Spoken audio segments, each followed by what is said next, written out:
The mistakes a beginning backpacker can make are wide and huge. Let's avoid them all, shall we?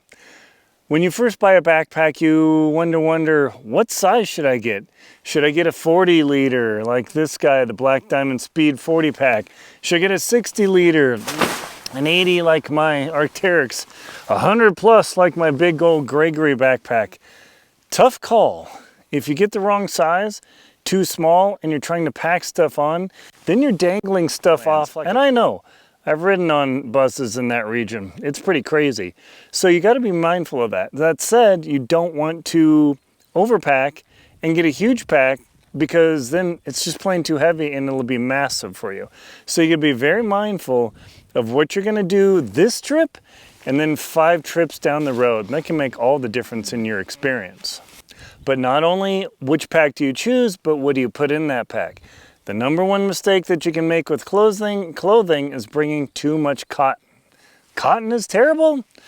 All right, so living at home, I love my cotton.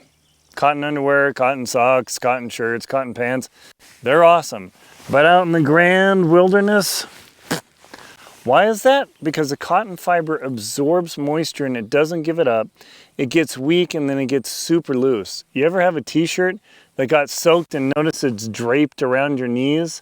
Yeah, when you're out here, the cotton doesn't dry, which means it can make you hypothermic, and you got to be super mindful of that. So be careful about that. And I definitely talk about that in my book, The Motivated Amateur's Guide to Winter Camping. It's not only about winter, but it gives you a good idea of how to handle camping in the cold weather, because when you're in the mountains and you're above 10,000 feet or 3,400 meters, you can be freezing, so you got to be really careful about that. If you see the weather forecast and you think, wow, it's not going to rain, no problem, I don't want to wear the rain jacket. You've never been to the mountains, have you?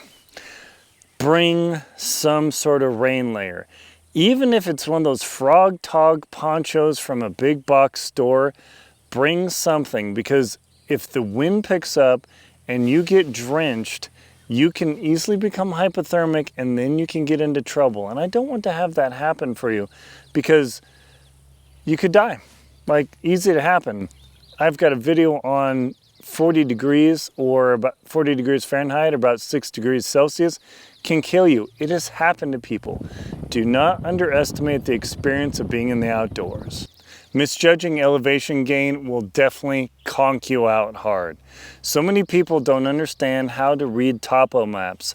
I cannot emphasize that enough. You have to understand how to read topo maps to get a good idea of what the elevation gain is going to be when you go on a backpacking trip. If you just say, hey, no problem, I can handle anything, and all of a sudden you're going over Elizabeth Pass at 11,000 feet or Kearsarge Pass in the Eastern Sierra pushing 13,000 feet with your 45-pound pack, your overconfidence is going to go and you're going to seriously question your life choices of what brought you there.